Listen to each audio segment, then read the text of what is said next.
Everyone, welcome back to my channel. Failed marriage के next part में आप सभी का स्वागत है। आज का पार्ट स्टार्ट करने से पहले मैं 2-3 बातें आप लोगों से कहना चाहती हूँ। आज आपको लगेगा मतलब ऐसा आपको लगेगा कि विंग अपनी वाइफ को चीट कर रहा है क्योंकि वो किसी और के साथ इंटीमेट हो रहा है, जो कि एक गलत चीज़ है। चीटिंग हर तरीके से गलत है, लेकिन गाइस ये सिर्फ एक स्टोरी है एंड आप इसे वांशान की लव स्टोरी ही समझिएगा। प्लीज़ इस चीज़ को गलत मत समझो। मैं इस चीज़ का बिल्कुल सपोर्ट नहीं करती हूँ।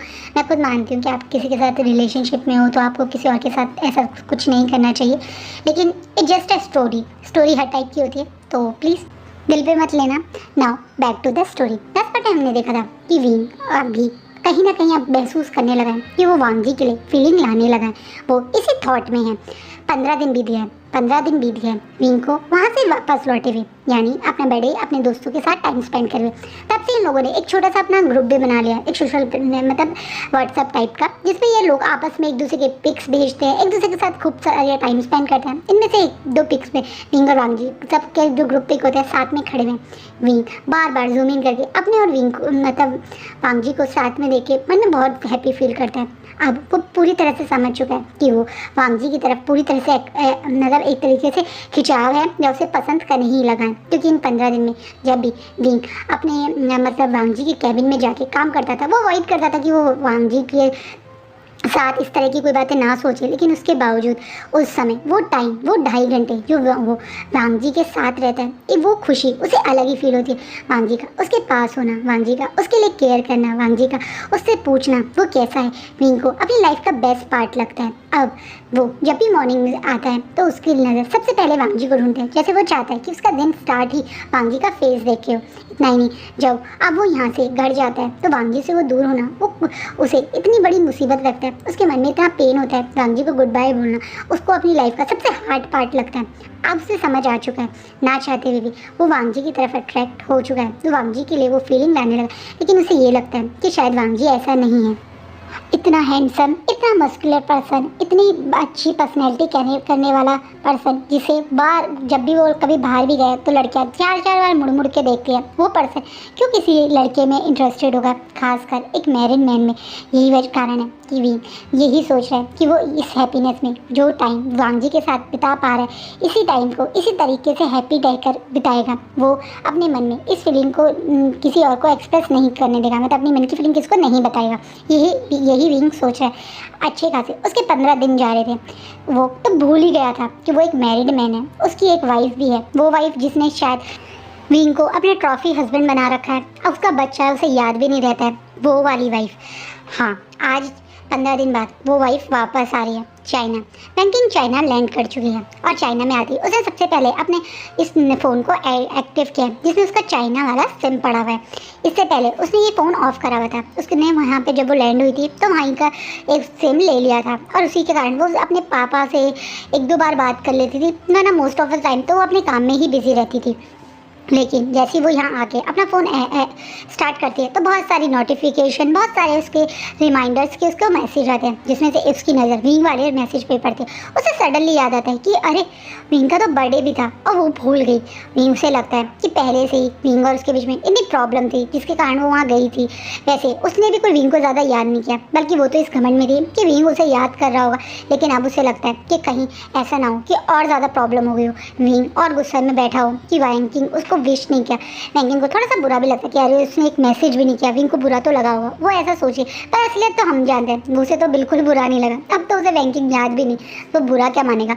इसी कारण वांगी सोचती है कि वो यहाँ से सबसे पहले विंग के लिए कुछ गिफ्ट लेगी और उसके बाद घर जाएगी, ताकि वो ये कह सके कि उसे विंग का बर्थडे तो याद था, लेकिन वहाँ से उसका फ़ोन ही के में सिग्नल के कारण वो कर नहीं पाई विश, और थोड़ा बहुत सॉरी मांग लेगी। वो सोचे तो विंग के लिए कुछ महंगा सा बड़ा सा लेगी, ताकि विंग उसके गिफ्ट देख के इतना खुश हो जाए कि वो वांगी को तुरंत माफ़ कर दे। यही सोच के ही वो शॉपिंग सेंटर पहुंची है विंग के लिए एक ज्वेलरी लेने। हाँ, वो विंग के लिए कुछ ज्वेलरी लेने की सोच रही है। वहीं दूसरी तरफ वांगी भी शॉपिंग सेंटर पहुंचा है उसी ज्वेलरी शॉप पे, क्योंकि शिचैन ने वांगी को बहुत रिक्वेस्ट करी है कि वो उस जंचा की एक चेन ठीक कर दें। ये चेन शिचैन ने जंचा को उनकी फर्स्ट एनिवर्सरी पे दी थी। जंचा हमेशा इस चेन और पेंडेंट को हमेशा अपने गले में रखता था, किसी कारण कुछ टाइम पहले कुछ करते हुए वो चेन कहीं अटक के टूट गई थी। इसी तब से झंझा बहुत ज़्यादा अपसेट है, बहुत ज़्यादा दुखी है। तो शिचैन उसे वो सरप्राइज़ देना चाहते हैं उसकी चेन ठीक करके, लेकिन वो खुद जाएंगे तो झंझा को पता चल जाएगा। इसलिए वो इस सरप्राइज़ के लिए वांग जी की हेल्प लेते हैं और वो वांग जी को वो चेन दे दी है ताकि वांग जी उसे ठीक करवा के लिया है। और झंझा क्योंकि वो जाएंगे तो झंझा पकड़ ही लेगा, वो झंझा पूरे दिन क्योंकि वो दोनों एक ही ऑफिस में काम करते तो पकड़ ही लेगा। इसी कारण उसने ये काम वांग जी को मिल गया है। वांग जी उसी चेन को ठीक करवाने के लिए इस ज्वेलरी शॉप पे आया था। वो आराम से उस पर्सन को चेन देता है। वो पर्सन बोलता है कि ये मुश्किल से 10-20 मिनट का काम है, आप वेट कीजिए, हम अंदर से इसे ठीक करके ले आएंगे। इसका बस एक लॉक टूटा है, हम इसको दोबारा से मेल्ट करके ज्वाइन करके आपको दे देंगे। वांग जी भी सोचता है कि दोबारा चक्कर लगाने से अच्छा कुछ मिनट वो वेट कर लेता है। वो देखता है कि जब वो वेट कर रहा था वेटिंग एरिया में बैठ के, तो एकदम से उसी जगह वैंकिंग एंटर करी। वांग जी उसे अच्छे से पहचानता है क्योंकि उसने उस मतलब नाइट को भी वैंकिंग को देखा था और कई बार वैंकिंग को पहले भी उसने सोशल मीडिया पे और कई जगह न्यूज़ में भी देखा है। वैंकिंग काफ़ी नामी डॉक्टर है, तो उसके बारे में वांग जी पहले से भी जानता था। वो देखता है कि वैंकिंग वहाँ आई हुई है। वैंकिंग भी वांग जी के पास पड़े हुए एक स्टूल या सोफ़ा कह देते उस पर बैठ जाती है और जो दिखाने वाला पर्सन होता है उसे बोलती है, मुझे इस समय यहाँ पे जो सबसे ज़्यादा कॉस्टली चीज़ें हैं वो ही दिखाओ, मुझे छोटे मोटे गिफ्ट नहीं चाहिए, मुझे एक बहुत बड़ा एक बहुत ब्यूटीफुल गिफ्ट चाहिए मेरे हस्बैंड के लिए। एकदम से वो पर्सन जो उसे गिफ्ट दिखा रहा था वो एकदम खुश होकर बोलता है, आपके हस्बैंड तो काफ़ी लकी हैं, आप इतनी कॉस्टली की शॉपिंग कर रही हैं उनके लिए। इस बात पर वैंकिंग बड़े घमंड में अपने चेहरे पर थोड़ा सा कहते हैं ना घमंड वाली स्माइल देते होते हैं। वो तो है, वो एक्चुअली क्या है ना, मैं उसका बर्थडे भूल गई तो मुझे उसको इम्प्रेस करना है, तो मैं चाहती हूँ कुछ ऐसा हो कि वो इतना खुश हो जाए कि वो मुझ पर गुस्सा करना ही भूल जाए। इस बात पे वांग जी को बहुत गुस्सा आता है। उसे लगता है कि विंग उसके बर्थडे गिफ्ट से खुश हो गया, उसे उसको माफ़ कर देगा। कैसी पागल औरत है, उसे विंग को बर्थडे तक विश करना याद नहीं। वांग जी तो अभी विंग से कुछ टाइम पहले मिला है, ज़्यादा टाइम भी नहीं हुआ, तब वो उसके प्यार में इतना पड़ चुका है। विंग की प्यारी बातें, विंग का प्यारा नेचर, विंग का इतना मासूम चेहरा जिसे देख के कोई भी उसे प्यार करे, इतना प्यारा इंसान उसकी लाइफ में है और उसको वैल्यू ही नहीं है। वांग जी ये सोचिए मन में फुक रहा है, उसकी तो मुट्ठी ही टाइट हो गई है ये देख के कि वैंकिंग विंग को एक गिफ्ट से खरीदना चाहती है। वैंकिंग को वो पर्सन आके काफ़ी सारी चीज़ें दिखाता है। वो उसे गोल्ड का एक ब्रेसलेट दिखाता है, बहुत सुंदर बहुत प्यारा सा ब्रेसलेट था जिसपे प्लस और माइनस के गोल राउंडर के मतलब बने हुए हैं, जिसपे विंग मतलब विंग के लिए ये गोल्ड एरिया ये देख के वांग जी काफ़ी शॉक हो जाता है। विंग जो एक दो बार ही वांग जी के साथ बैठ के गोल्ड या ज्वेलरी की बातें करता है, लेकिन उस बातों में भी ये क्लियरली विंग ने बताया है कि विंग को गोल्ड नहीं पसंद है, बिल्कुल गोल्ड वाली शाइन वाली चीज़ें तो बिल्कुल पसंद नहीं, उसे हल्का सा रोज़ गोल्ड वाली चीज़ें पसंद है, यानी जो थोड़ा सा डल सी हो, या प्लेटिनम पसंद है, डायमंड पसंद है, पर प्योर वो चमक वाला गोल्ड उसे बिल्कुल पसंद नहीं है। और ये तो बिल्कुल चमक वाला ये ऐसा टिपिकल गोल्ड जो है वो खरीद लिया विंग के लिए। वांग जी समझ चुका है कि इस लेडी को विंग के बारे में कोई आइडिया नहीं है, ये सिर्फ सर्टिफिकेट लेके घूम रही है विंग की वाइफ का, ये विंग को कहीं से भी डिजर्व नहीं करती है। और ये बात सोच के वांग जी के मन में और दुख हो रहा है, उसे लग रहा है कि उसका भी उसकी इस लेडी की वजह से उसकी लाइफ में नहीं है। अगर ये उसकी लाइफ में ना होती, यानी विंग की वाइफ ना होती या विंग की लाइफ में ना होती, तो वो कब का अपनी विंग को अभी फीलिंग शेयर करके उसे अपना बना लेता, सब कुछ अपने मन की अपनी फीलिंग्स की उसके सामने रख देता। लेकिन सिर्फ इस दोनों के रिश्ते के कारण, यानी विंग मैरिड है, वो अपनी फीलिंग्स विंग के सामने नहीं ला रहा। लेकिन जिस तरीके से ये लेडी ये सब कर रही है वांग जी को मन में बहुत दुख हो रहा है कि ये लेडी ना ही विंग को जानती है और गिफ्ट तरह से गिफ्ट देके सॉरी बोलना, ये कैसी सॉरी हो गई। और सॉरी तो इसने एक बार भी नहीं बोला होगा कि मैं सॉरी बोलना चाहती, ये तो क्या रही है कि बस गिफ्ट दूँ ताकि वो गुस्सा ना हो। विंग की और वैंकिंग की शादी के ख्यालों में ही घूमता, तभी वो पर्सन उसकी चेन ठीक करके जो आ गया था वो एकदम से वांग जी को होश में दिलाता है। वो बोलता है कि आपका काम हो गया। वांग जी तुरंत उस चेन को गुस्से में लेके वहाँ से निकल जाता है। वैंकिंग ने भी अभी वांग जी पे ध्यान नहीं दिया था। ऑब्वियसली यार ऐसे लोग बैठे रहते हैं, कौन किसको एक दूसरे को देख रहा होता है, सब लोग अपने काम में बिजी होते हैं। तो वैंकिंग तो वैसे भी घमंडी है, वो कहाँ देखेगी, तो वो देखती नहीं है कि वांग जी यहीं था। वहीं वांग जी पहले अपने घर जाता है और शिजानगा को चेन देता है। शिजानगा देख रहे हैं कि वांग जी बहुत ज़्यादा गुस्से में, वो एकदम से पूछते हैं क्या हुआ, तुम इतना गुस्सा क्यों हो, सब कुछ ठीक है वांग जी। वांग जी अपने ब्रदर की तरफ देख के बोलता है, ब्रदर मुझे सचमुच में बहुत गुस्सा आ रहा है। मुझे मन कर रहा है कि मैं उस वैंकिंग की जान ले लूँ। इस बात पे शिचैन थोड़ा परेशान होकर बोलते हैं, तुम ऐसा क्यों बोल रहे हो? क्योंकि वो विंग की वाइफ है इस वजह से? तुम क्यों नहीं समझ रहे हो? वो दोनों मैरिड है, उनकी शादीशुदा लाइफ है, वो लोग एक दूसरे के साथ बिजी हैं, खुश हैं, तो तुम क्यों उनके बीच में आना चाह रहे हो? ये बहुत गलत है मेरे भाई। किसी के लिए प्यार की फीलिंग में आना गलत नहीं है, लेकिन एक अच्छी फैमिली, एक खुशनुमा जो लोग टाइम स्पेंड कर रहे हैं, उनके बीच में आना बहुत गलत है। इस बात पे वांग जी थोड़ा चेहरे पे मॉकिंग स्माइल देते हुए एकदम से बोलते हैं, यही तो आपकी गलत फहमी है। आपको भी दुनिया की तरह लगता है कि विंग और वैंकिंग की रिलेशनशिप अच्छी है। ब्रदर, मैंने उस दिन भी रात में जब विंग ने मुझे बातें करी थी, उसके बाद कई बार कई जगह से पता करने की कोशिश की। इतना ही नहीं, मैंने नोटिस भी करा है। वांग जी अपने भाई को बताता है उस दिन की रात वाली बात, जब विंग ने ड्रंक कर हो के सब कुछ बता दिया, वो वाली बात भी। अब ये भी बताता है कि वो दोनों एक दूसरे के साथ बिल्कुल खुश नहीं है। वैंकिंग सिर्फ विंग को एक ट्रॉफी हस्बैंड मानती है, ना ही उसको रिस्पेक्ट देती है, ना ही प्यार देती है, ना ही उसके साथ कोई उसका बहुत अच्छे रिलेशनशिप में।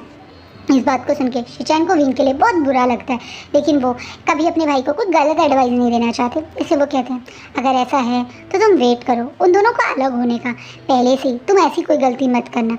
मैं जानता हूँ तुम्हारा प्यार बहुत प्योर है, तुम विंग के लिए अच्छा ही सोच रहे हो। मुझे खुद को भी विंग के लिए बहुत बुरा लग रहा है, लेकिन मैं नहीं चाहता कोई मेरे भाई को एक घर तोड़ने वाला इंसान बोले। मैं चाहता हूँ वो दोनों एक दूसरे के साथ अगर ऐसे ही हैं तो ज़्यादा टाइम तक नहीं रहेंगे, अलग ही हो जाएंगे। जब वो दोनों अलग हो जाए तब तुम विंग को अगर मतलब आगे बढ़ के अपनी मन की बात बोलोगे तो ज़्यादा अच्छा रहेगा। पहले से अगर तुम ये मतलब स्टार्टिंग करोगे तो हो सकता है कि लोग तुम्हें ब्लेम करें कि तुम्हारी वजह से उन दोनों की रिलेशनशिप टूटी। वांग जी, मैं नहीं चाहता कि तुम्हारे प्यार को कोई जज करे या तुम्हारे प्यार को कोई गलत बोले, इसलिए मैं ऐसा कह रहा हूँ। प्लीज़ मेरी बात समझना। तुम अपना कड़ा गुस्सा होना जायज़ है, लेकिन तुम कोई इम्पेशेंस हो गए गलत डिसीजन मत ले लेना जिससे तुम्हें या विंग को कोई प्रॉब्लम हो। शिचैन बड़े प्यार से वांग जी को समझाते हैं। वांग जी भी ये बात समझ रहे हैं कि अगर वो खुद ही एक दूसरे से अलग हो और उसके बाद वांग जी बोले तो ज़्यादा बेटर रहेगा। अगर वो पहले बोल देगा तो कहीं ना कहीं उसके मन में भी एक गिल्ट रहेगा कि वो एक मैरिड लाइफ पर्सन मतलब कपल के बीच में आ गया। ये बात सोच रहा है वांग जी। वहीं वैंकिंग बड़े मतलब घर पहुंचती है, सब लोग खुशी में उसका वेलकम करते हैं। विंग को तो किसी ने बताया विंग का वैंकिंग आ जा रही है, यहाँ तक कि विंग ने भी किसी से पूछने में इंटरेस्ट नहीं रखा। वो अब विंग ऐसा ही हो गया, वो वैंकिंग के बारे में अब ज़्यादा किसी से कोई बात नहीं करता। ये बदलाव कहीं ना कहीं लिली ने भी नोटिस किया, इसलिए लिली खुद आगे से आके विंग को बताया था कि आज वैंकिंग आ रही है। इसलिए विंग कुछ टाइम पहले ही मतलब अभी आधा घंटा पहले ही थोड़ा चेंज वेंज करके नीचे आया था ये सब लोगों के पास बैठने। वैसे तो विंग मतलब विंग अब जब से वांग जी से मिला है वो इन लोगों के साथ ज़्यादा टाइम स्पेंड नहीं करता। वो अकेले में भी रह के अब फ़ोन पे या जो उसके पास खुद का लैपटॉप या टैब है तो उसमें थोड़ा बहुत अपना काम करता रहता है अपने कोर्स के रिगार्डिंग। वो ज़्यादा दिन लोगों की बातों पर अब ध्यान देता ही नहीं है। उसका दिमाग पूरी तरह से वांग जी के प्यार और अपने काम में बिजी हो गया है कि उसे इन लोगों की बातों का पे ज़्यादा ध्यान जाता ही नहीं है। वैंकिंग तुरंत रूम में एंट्री करती है, सबसे प्यार से मिलती है। वो विंग से बहुत प्यार से मिलती है और विंग उससे पर नॉर्मली प्यार से हक करता है। भाई अभी तो वो उसकी वाइफ ही है ना, वो बात अलग है। विंग अब उसके लिए कोई फीलिंग नहीं रखता, अब उसके लिए वैंकिंग सिर्फ यहाँ पे है। इतना ही नहीं, विंग ने सोचा हुआ भी है कि वो कुछ टाइम में मतलब अब अगर वो एकदम से बात स्टार्ट कर देगा तो कुछ इशू ना हो जाए, लेकिन कुछ टाइम में वो वैंकिंग से अब अपनी बात शेयर करेगा। वो वैंकिंग को बताना चाहता है कि वो वैंकिंग के लिए अब प्यार वाली फीलिंग नहीं रखता, अब वो उससे डिवोर्स लेने की बात ज़रूर करेगा। विंग ने सोच लिया है यही बात। वो अब मतलब कुछ दिन में सोच रहा था कि वो लिली से भी करेगा कि वो वैंकिंग से अलग होना चाहता है, लेकिन उससे पहले ही वैंकिंग वापस आ गई। वैंकिंग जो सोच रही थी कि विंग से अब वो अकेले जब सबके साथ वो टाइम स्पेंड कर देती है, वो और विंग अब रूम में अकेले बैठे हैं। वैंकिंग ने भी वैसे ये चीज़ ऑब्जर्व की कि विंग पहले की तरह अब बिल्कुल भी उसमें इंटरेस्ट नहीं ले रहा। पहले जब भी वैंकिंग कभी बाहर से आती थी ट्रिप से तो विंग उससे कई बार पूछता था, आप कैसे हो, कैसा रहा आपका ट्रिप, आपने क्या क्या किया ट्रिप पे। मतलब एक वाइफ से जैसे हस्बैंड पूछता है या हस्बैंड वाइफ एक दूसरे से पूछते हैं जब कोई बाहर से आता है, थोड़ा सा एक एक्साइटमेंट भी होती है, बहुत दिन बाद मिलने की खुशी होती है, तो थोड़ी सी वो भी विंग की चेहरे पे ना ही वो खुशी दिखी ना ही उसने कुछ इंटरेस्ट लिया। इतना ही नहीं, वो सबके साथ बैठ के सिर्फ खाना खाता रहा और वैंकिंग जो बोलती रही सिर्फ सुनता रहा। उसने एक बार भी खुद से वैंकिंग से कोई बात नहीं की। वैंकिंग सोच रही है कि शायद विंग गुस्सा है क्योंकि वो उसका बर्थडे भूल गई, तो वैंकिंग मैंने सोच रही है कि जैसे ही वो लोग रूम में जाएंगे तो वो प्यार से मना लेगी। और ऐसे ही हुआ, जैसे ही वो रूम में आए तो वैंकिंग बड़े प्यार से विंग को बैकअप करती है। विंग जो थोड़ा बिजी था अपने काम में, अब वो एकदम से वैंकिंग का बैकअप देखते थोड़ा शॉक हो जाता है। वो अलग होकर वैंकिंग को देखता है। वैंकिंग अपने चेहरे पे बड़ी सी स्माइल लेके तुरंत अपने बैग से वो ज्वेलरी बॉक्स निकाल के विंग के आगे रख देती है। विंग शॉकिंगली पहले उसे बॉक्स को देखता है, फिर वेंकिंग के फेस को देखता है। वेंकिंग तुरंत बोलती है, happy birthday husband, I am sorry मैं उस दिन तुम्हें कॉल नहीं कर पाई, पर ट्रस्ट मी मुझे तुम्हारा बर्थडे याद था। इट जस्ट 2-3 दिन मेरा फ़ोन ही कुछ हैंग हो रहा था, वहाँ पे बहुत ज़्यादा सिग्नल की प्रॉब्लम भी थी, इसलिए मैं तुम्हें विश नहीं कर पाई। वो झूठ बोलती है विंग से। विंग जो बिल्कुल भी वेंकिंग से किसी चीज़ की उम्मीद नहीं करता, वेंकिंग के लिए शायद वो कुछ भी नहीं फील करता, वो तुरंत बोलता है 15 दिन तक तुम्हें एक बार भी सिग्नल या मतलब एक बार भी सिग्नल नहीं आया कि तुम मुझे कॉल कर सको। इस 15 दिन में तुमने मुझे नॉर्मल भी कॉल नहीं किया। कोई बात नहीं, भूल गए तो क्या हुआ, तुम्हारा काम इम्पॉर्टेंट था। नहीं तुरंत बोल के वेंकिंग से थोड़ा दूर होके अपने बेड की तरफ जाने लगता है, अपने बेड साफ़ करके सोने के लिए। वेंकिंग तुरंत इनके पास आती है, कहती ओ तुम मुझसे गुस्सा हो, सॉरी एक बार माफ़ कर दो, देखो मैं तुम्हारे लिए बर्थडे गिफ्ट भी लाई हूँ, तुम्हारा बिलेटेड बर्थडे गिफ्ट, प्लीज़ इसे खोल के देखो और कैसा है बताओ। एकदम से मतलब वही बॉक्स जिसे वेंकिंग ने पहले ही पकड़ा था, जिसे विंग ने देखा पकड़ा नहीं, विंग उस बॉक्स को देखता है और वेंकिंग को देखता है और बोलता है क्यों अपने पैसे वेस्ट कर रही हो मेरे ऊपर, मुझे नहीं चाहिए तुम्हारे दिए हुए ऑलरेडी बहुत सारे गिफ्ट्स हैं जो उस कबर्ड में है, मैंने हार्डली उन्हें एक बार पहना होगा, तुम बार बार इन्हें लाती हो और कबर्ड में सजा देती हो, तुम्हें अच्छे से पता है मुझे इनमें कोई इंटरेस्ट नहीं है। अब वेंकिंग थोड़ा सा गुस्सा होते बोलते विंग मैं बहुत मेहनत से घर ना आके एयरपोर्ट से सीधे शॉपिंग करने गई थी, कितनी टायर्ड थी, उसके बावजूद मुझे तुम्हारे गिफ्ट की याद सबसे पहले याद रही, उसके बाद भी तुम एक बार से खोल के भी नहीं देख रहे हो, क्या हो गया तुम्हें, एक बार देख लोगे तो क्या चला जाएगा। विंग जो वेंकिंग से बहुत ज़्यादा नाराज़ है और वेंकिंग अभी भी उसी पे एहसान उतार रही है, अभी भी ये कह रही है कि उसने कितना बड़ा एहसान किया कि वो एयरपोर्ट से घर ना आके उसका गिफ्ट लेने गई। विंग को गुस्से में बोलता है तो किसने बोला था, क्या मैंने बोला था मुझे तुमसे गिफ्ट चाहिए, सच कहो मुझे कोई तुमसे कुछ नहीं चाहिए, ना ही तुम्हारा गिफ्ट, ना ही तुम्हारा टाइम, ना ही तुम्हारी कॉल। बहुत अच्छा किया इन 15 दिन तुमने मुझे कॉल नहीं किया, सच कहो ये 15-20 दिन जो मेरे तुम्हारे बिन रहे ये मेरी लाइफ के बेस्ट पार्ट थे आफ्टर माई मैरिज। तुम मेरे साथ ये बार बार प्यार दिखाना या मुझे बार बार गिफ्ट आके देना बंद कर दो, क्योंकि मैं भी असलियत जानता हूँ तुम्हारे लिए दिल में मेरे लिए कोई प्यार नहीं है, सिर्फ एक एडिक्शन है या एक कह दूँ तुम्हारी जिद हूँ मैं, बस तुम्हें मैं चाहिए था और वो तुम्हें मिल भी गया, लेकिन अब ये सब चीज़ें बंद कर दो, क्योंकि मैं अब वो तुम्हारे को नहीं दे सकता जो तुम मुझसे पहले उम्मीद करती थी, ना मैं तुम्हें वो प्यार दे सकता हूँ, ना ही वो तुम्हें केयर दे सकता हूँ, और होप वो तो मैंने इस रिश्ते में कब की ख़त्म कर दी है। विंग के मुँह से ये बात सुनने के बाद वेंकिंग को बहुत गुस्सा आता है। वेंकिंग गुस्से में उस ज्वेलरी बॉक्स को धड़ाम करके जमीन पे नीचे करती है। क्या हो गया तुम्हें, ज़्यादा एटीट्यूड आ गया तुम्हें, तुम मुझे ये कैसे जवाब दे रही हो। भूलना मत विभूषण, तुम मेरे टुकड़ों पे जी रहे हो, इस घर में तुम्हारे शरीर के हर एक कपड़े पे मेरे पैसे लगे हुए हैं, तुम जो ये लाइफ जी रहे हो ना, ये खा रहे हो पी रहे हो, अब यही ऐशो आराम की ज़िंदगी जी रहे हो, मेरी वजह से जी रहे हो, ये एटीट्यूड मुझे दिखाने की कोशिश भी मत करना।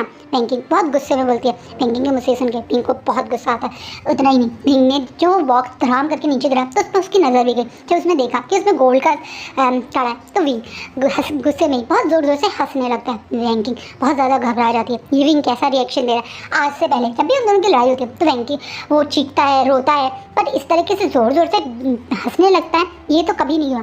वो थोड़ा सा शॉकिंगली अब विंग की तरफ देखते हैं, विंग हंसते हंसते वेंकिंग की तरफ देखते हुए वाओ वाओ माय वाइफी, आप तो बहुत ही ज़्यादा अच्छे गिफ्ट लाए हो मेरे, आपको तो ये याद भी नहीं कि मुझे गोल्ड बिल्कुल पसंद नहीं है और आप मेरे लिए गोल्ड का गिफ्ट लाए हो मुझे मनाने के लिए। वाओ माय वाइफी, मान गया मैं, आप मुझे कितना प्यार और केयर करते हो। रही बात इन कपड़ों की, इस जो मैंने पहने हुए हैं इन सब चीज़ की, तो ये कोई एहसान नहीं किया है तुमने मेरे ऊपर, मैंने अपनी लाइफ के 6 साल तुम्हें दिए हैं, 6 साल से मैं हर चीज़ कर रहा हूँ सिर्फ तुम्हारी खुशी के लिए, तुम्हारी कहने पे हर काम करता हूँ, तुम मुझे ऐसा कहते हो वैसा करता हूँ, तुम्हें उस चीज़ की वैल्यू नहीं है, तुम मुझ पे इस चीज़ का एहसान मत दिखाओ। अगर मैंने भी ठान ली कि मुझे तुम्हारे साथ नहीं रहना तो तुम क्या करोगी। इस बात पे वेंकिंग और ज़्यादा गुस्सा हो जाती है और धड़ाम करके वो विंग के चेहरे पे एक स्लैप मार देती है।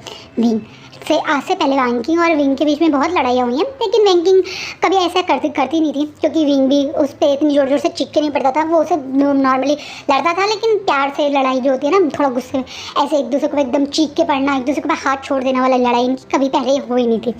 विंग जैसे ही थप्पड़ खाता है तो उस शॉकिंगली वेंकिंग को घूर घूर के देखने लगता है। वेंकिंग बोलती है मुझे आँख दिखाना बंद करो, कुछ नहीं हो तुम मेरे सामने, थोड़ा सा आज़ादी क्या मिल गई, थोड़ा सा तुम घर से बाहर क्या निकले, मुझे आँख दिखाओगे।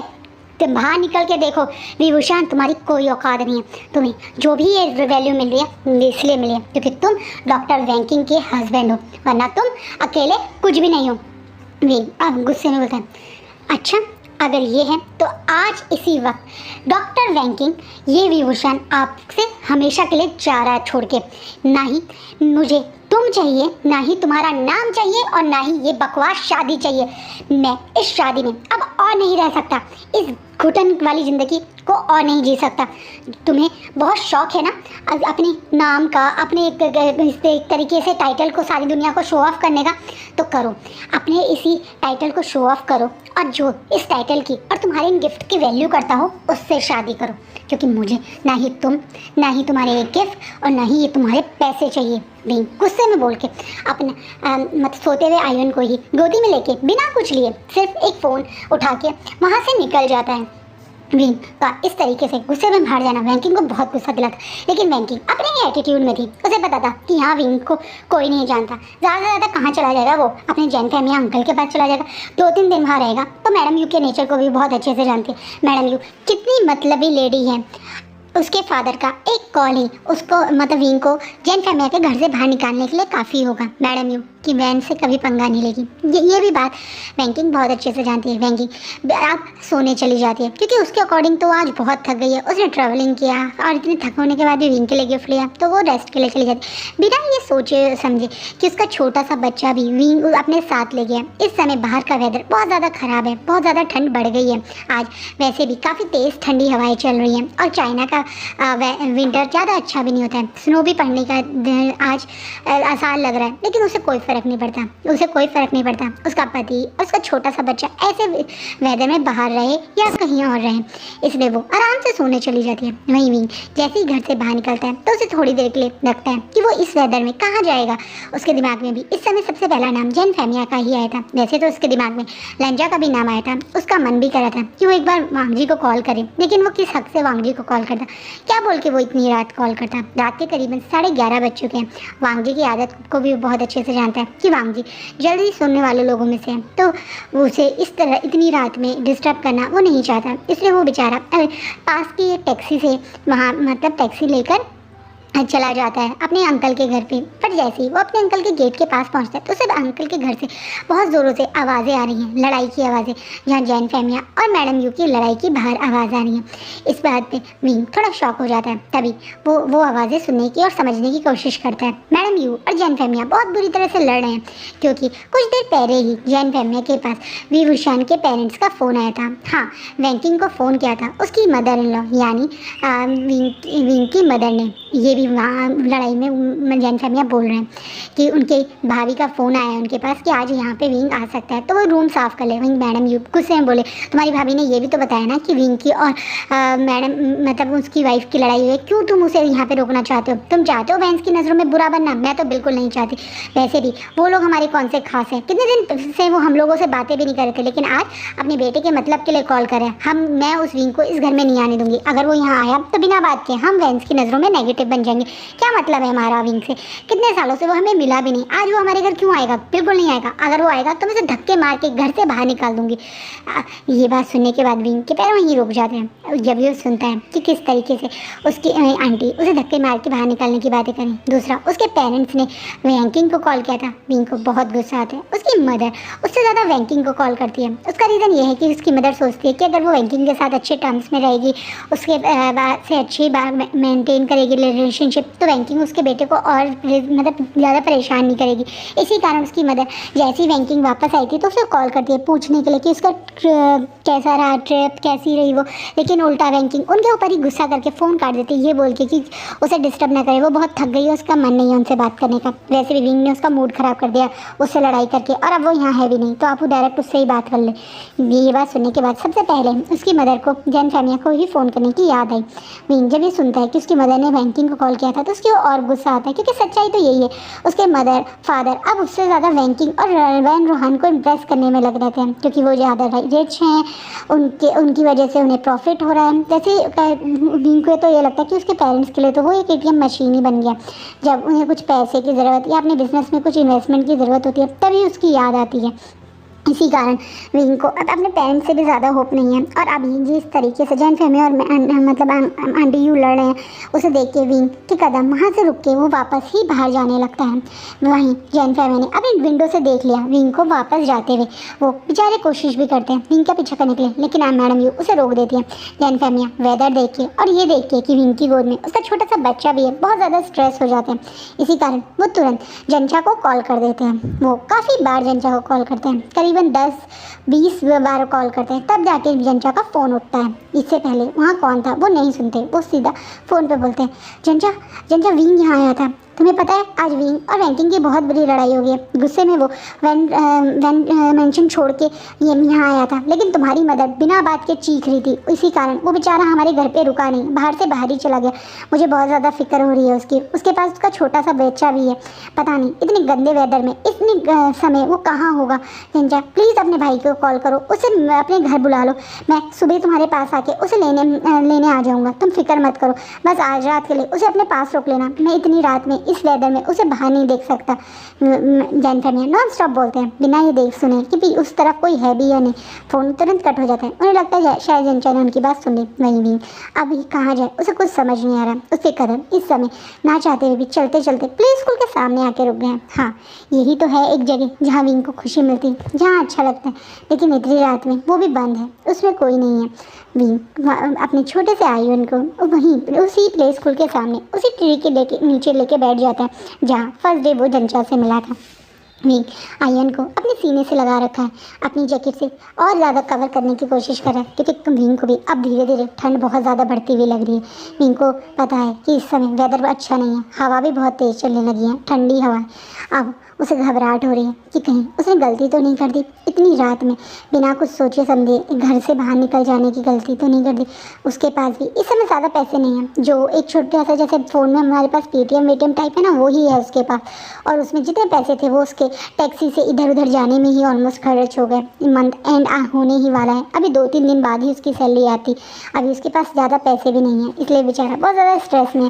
फिर भी वो हिम्मत करके अपने बच्चे को इसी तरह से गोदी में लेके सोचता है कि आसपास के किसी मोटल में रह लेगा, सुबह फ़ोन करके किसी से हेल्प ले लेगा। वैसे उसके दिमाग में लंजा की बात हर बार आ रही है, उसका दिल कह रहा है प्लीज़ उसका लंजा का वो एक कॉल कर ले, लेकिन वो समझ नहीं पा रहा है कि किस हक से करे, शायद वो ये समझ ही नहीं पा रहा है।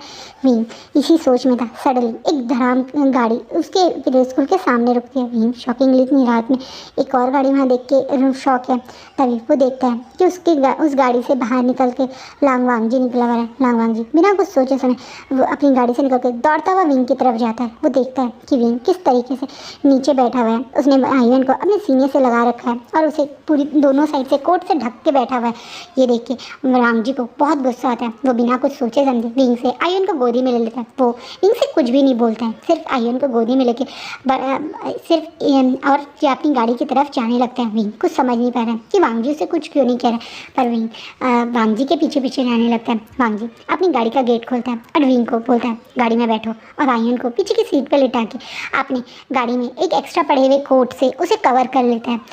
वांग जी को इतना गुस्सा नाराज देखे कुछ समझ नहीं पा रहा है कि क्या हो गया वांग जी को। वांग जी बहुत ज़ोरों से अपनी गाड़ी चलाते हैं, उसने पूरे रास्ते में विंग से कोई बात नहीं की।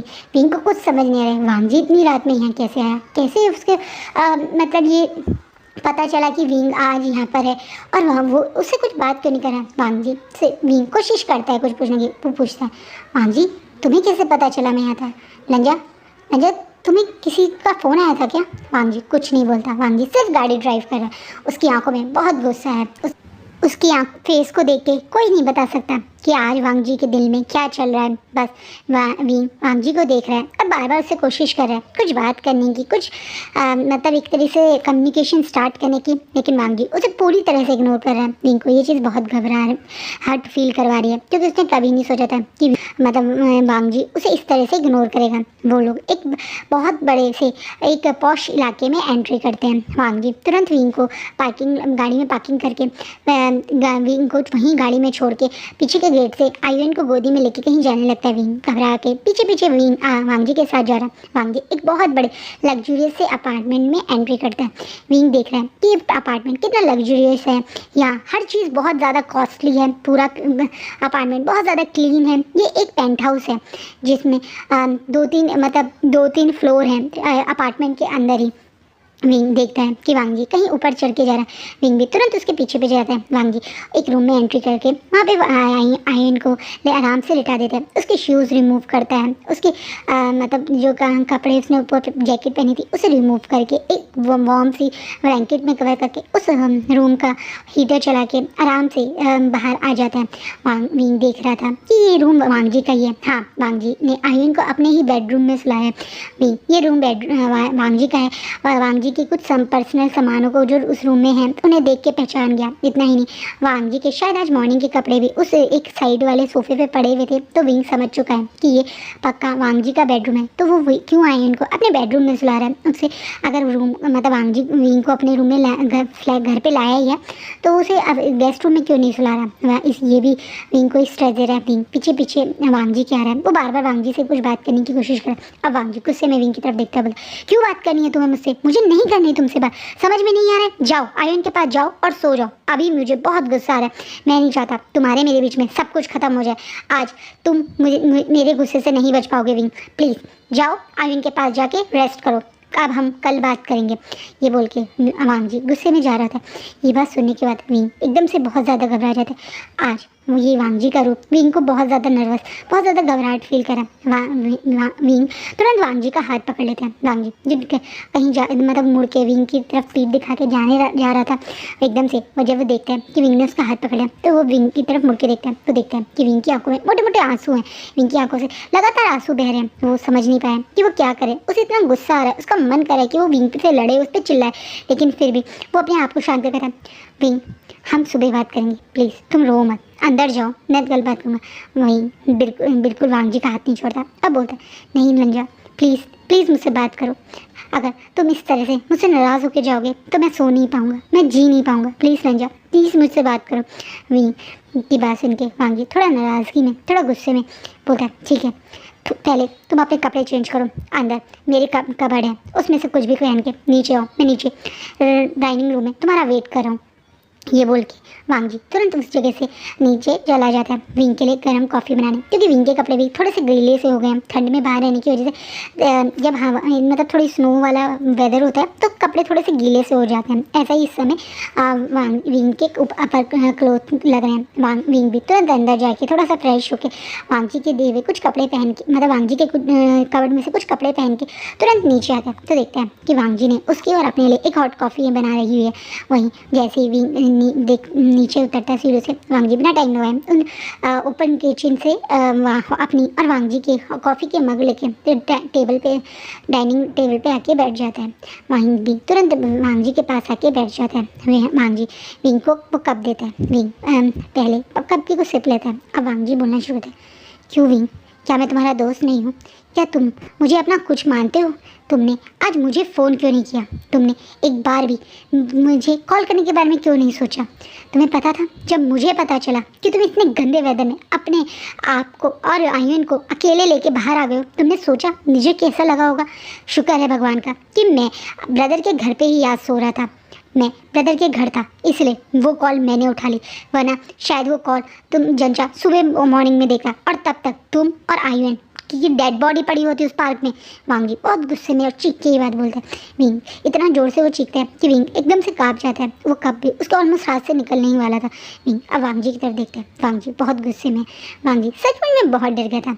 आज वांगजी अपने ब्रदर के घर ही गया था ये चेन देने, तब शिचैन और जंचा ने उसे वहीं रोक लिया था ये बोल के कि आज वो एक साथ डिनर करेंगे, यहीं पे रेस्ट कर ले। और ऐसा ही वांगजी ने करा था। उन लोगों ने पहले एक साथ डिनर किया था, उसके बाद ये लोग अपने अपने रूम में सोने चले गए थे। वांगजी का रूम जो गेस्ट रूम था वो किचन के डाइनिंग रूम और किचन के पास में ही था। वहीं जंचा और शिचैन का रूम काफ़ी दूर था।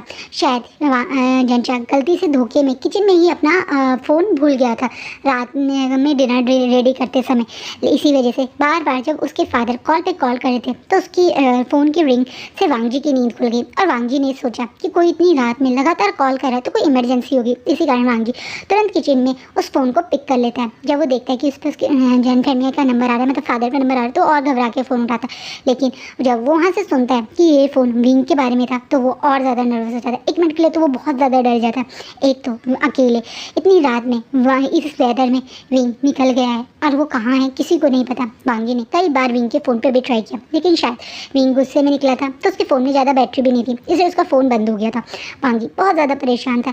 वांग जी ने आज जितने हो सकते हैं उतने सारे ट्रैफिक रूल्स तोड़ दिए थे। अपने विंग को ढूंढने के चक्कर में वो जगह जगह गलियों में अपनी गाड़ी दौड़ा रहा था, इधर उधर देख रहा था, जहाँ भी उसे होप थी कि विंग मिल सकता है वो उन सारी जगहों को चेक कर रहा था। तभी उसके दिमाग में अपने प्ले स्कूल का आया। उसे लगा कि कहीं विंग वहाँ तो नहीं चला गया। ये सोच के कि गार्ड होगा तो उसकी हेल्प से वो अंदर एंट्री कर देगा, यही सोच के वांग जी दौड़ा दौड़ा अपने प्ले स्कूल के पास गया था। वहीं दूर से ही वांग जी ने देख लिया था कि विंग उस पेड़ के नीचे बैठा है, और ये देख के एक मिनट के लिए वांग जी का दिल तो पूरी तरह से चूर गया हो गया था।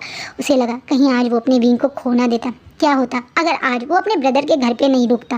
क्या होता अगर वो फ़ोन को मतलब जनचा साइलेंट पे करके चला जाता? सुबह ही इन लोगों की आँख खुलती, सुबह ही ये लोग वो सारी मिस कॉल देखते, और तब तक इस ठंड में इस तरीके से इतने कम कपड़ों में अपने बच्चे के साथ विंग उस पेड़ के नीचे बैठता, तो शायद उसकी तबीयत भी खराब हो जाती। और पता नहीं उन दोनों के साथ क्या हो जाता। क्या पता उन दोनों की तबीयत इतनी बिगड़ जाती कि वांग जी शायद अपने विंग और आयुन को मॉर्निंग में डेड ही देख पाता। इस टाइप का थॉट आता है वांग जी के दिमाग में, और वो दौड़ा दौड़ा उन दोनों को अपने साथ ले आता है। तब से वांग जी इसी चीज़ से बहुत ज़्यादा हर्ट था। उसे लगा कि कहीं आज वो अपने विंग को हमेशा के लिए खो दे, कहीं आयुन को कुछ ना हो जाए। ये थॉट वांग जी को पूरे रास्ते बहुत परेशान करते हुए हैं। उसे विंग पे बहुत गुस्सा आ रहा है। इसी कारण वो इस तरह विंग पे इतनी ज़ोर से चीखा। विंग जब देखते हैं कि वांग जी उसे कितना नाराज़ है, तो उसके दिल में बहुत दर्द होता है। हाँ, वो वही वांग जी का उसकी तरफ नाराज़ होना है, या वांग जी से उस पर गुस्सा हो रहा है, नाराज़ हो रहा है विंग को, ये चीज़ बहुत ज़्यादा दर्द दे रही है। अब आंसू भरी आंखों बोलता, क्योंकि अगर मैं तुम्हें फ़ोन करता तो मैं खुद को संभाल नहीं पाता, मैं अपनी फीलिंग्स नहीं छुपा पाता तुमसे। आज शायद मैं इस पेन में था कि मैं तुमसे अपने दिल की बात बोल देता, और मेरे और तुम्हारे बीच में सब खत्म हो जाता। अब वांग जी शॉकिंगली विंग की तरफ देख रहा है। विंग अपनी बात पूरी करता है। हाँ लंजा, सच बोल रहा हूँ, आज शायद मैं घर से निकल के अगर सीधा तुम्हारे पास पहुंचता तो मैं अपने मन की सारी बातें तुमसे कह देता, शायद अपनी फीलिंग्स भी तुमसे कन्फेस कर देता, और अगर मैं ऐसा करता तो सब खत्म हो जाता, तुम्हें देखने का मेरा वो चांस ख़त्म हो जाता। अब भी मैं इस पेन में तुमसे सच बोल रहा हूँ। अगर मैं तुम्हें सच बता दूँ और उसके बाद तुम मुझे ना दोबारा मिलो या मुझसे दोस्ती ख़त्म कर दो तो क्या करता मैं?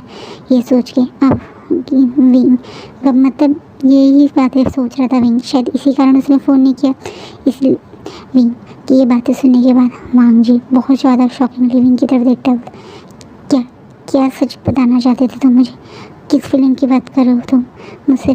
वांग जी जो बहुत ज़्यादा एक तरीके से नर्वस है, और सच कहूँ तो ये बात सुन के कि विंग के मन में उसके लिए कोई फीलिंग है, वांग जी को मन में बहुत खुशी हो रही है, उतना ही उसका मन घबरा है, क्योंकि उसे डर लग रहा है कि किस फीलिंग की बात हो रही है। वो जानता है कि अगर विंग उससे के लिए प्रति मतलब जैसे वो उसके लिए फील करता है वैसे ही फील कर रहता है, तो वो कैसे फिर अपने आप पे कंट्रोल करेगा, उसे समझ नहीं आ रहा है। इसलिए वो घबराते हुए पूछता है। अभी वो कॉफ़ी का मग साइड में रख के वांग जी के बिल्कुल पास आ जाता है, अपने दोनों हाथों से वांग जी के हाथ को पकड़ता है और बोलना शुरू करता है। लंजा, मुझे नहीं पता कब या कैसे, बट हाँ मैं बहुत पेन में था, बहुत ज़्यादा पेन में था। मुझे मेरी लाइफ एक हेल वाली फीलिंग देती थी। रोज़ मुझे ऐसा लगता था कि मैं एक बड़े से गहरे से कुएं में अंदर डूबते जा रहा हूँ। मुझे दूर दूर से कहीं से भी कोई सनलाइट नहीं दिख रही थी, कहीं से भी इस कुएं से बाहर निकलने का रास्ता नहीं दिख रहा था। लेकिन फिर मेरी लाइफ में एक बहुत ब्राइट सन आया, इतना ब्राइट कि जिसने मुझे इस अंधेरे बड़े गहरे कुएं में भी इतनी रोशनी कर दी, जितनी रोशनी कभी मैंने अपनी फील नहीं करी थी अपनी लाइफ में। वो ब्राइट सन तुम हो लंजा।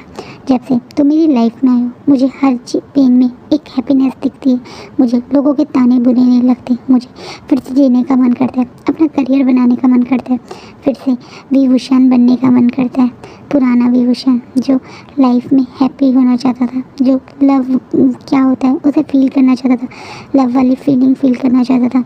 ये सब कुछ मुझे महसूस करवाया तुमने, मुझे नहीं पता कब, पर हाँ तुम मेरी लाइफ के वो ब्राइट सन हो लंजा, जिसे मैं गंवाना नहीं चाहता। प्लीज़ लंजा, मुझसे नाराज़ मत होना, मुझसे दोस्ती मत टूटना।